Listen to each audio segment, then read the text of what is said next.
தாய் தமிழகத்திற்கு தமிழ்நாடு என்று பெயர் சூட்டிய பேரறிஞர் அண்ணாவின் நினைவு நாள் இன்று. கட்சியிலும் சரி, ஆட்சியிலும் சரி உச்சபட்ச நேர்மையை கடைபிடித்தவர் அண்ணா.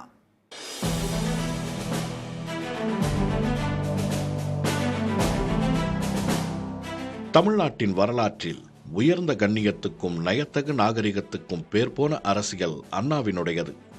நான் கண்டதும் கொண்டதும் ஒரே தலைவர் என்று எந்த பெரியாரை அண்ணா குறிப்பிட்டாரோ அதே பெரியாருடன் அவருக்கு பிணக்கு ஏற்பட்ட போது அண்ணாவையும் அவர் உருவாக்கிய திமுகவையும் எவ்வளவோ சாடினார் பெரியார்.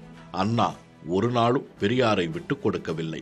காமராஜர் அவருடைய திமுக வேட்பாளரால் தோற்கடிக்கப்பட்ட போது தன்னுடைய கட்சி வெற்றிக்காக மகிழ்ந்ததை விட காமராஜரின் தோல்வியை எண்ணி துவண்டவர் அண்ணா.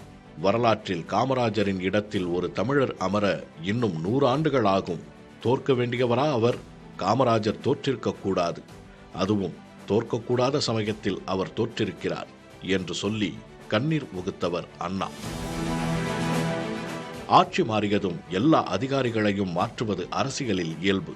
தலைமைச் செயலாளர் CA ராமகிருஷ்ணன், போலீஸ் IG அருள், இப்படி யாரெல்லாம் காமராஜரால் அமர்த்தப்பட்டிருந்தார்களோ அவர்களையெல்லாம் அப்படியே பதவியில் நீடிக்க வைத்தார் அண்ணா. உச்சமாக காமராஜர் ஆட்சியில் முதல்வரின் உதவியாளராக இருந்த அதே சுவாமிநாதனையே தனக்கும் உதவியாளராக வைத்துக் கொண்டவர் அண்ணா. கட்சியிலும் சரி, ஆட்சியிலும் சரி எப்போதும் எவரும் அவரிடம் விவாதிக்கும் சுதந்திரத்தை அவர் கொடுத்திருந்தார். எதிர்க்கட்சி தலைவர்களிடமும் மிகுந்த மரியாதை கொண்டிருந்தார். காந்தியை பற்றி தமிழ்நாட்டின் எந்த காங்கிரஸ் தலைவரை விடவும் மிகச்சிறந்த உரை அண்ணா ஆற்றியது. மேம்பட்ட அரசியலுக்கும் மக்களிடம் மதிப்புண்டு என்று நிரூபித்த தாராளர் அண்ணா. புதிய தலைமுறைக்காக KK மகேஷ்.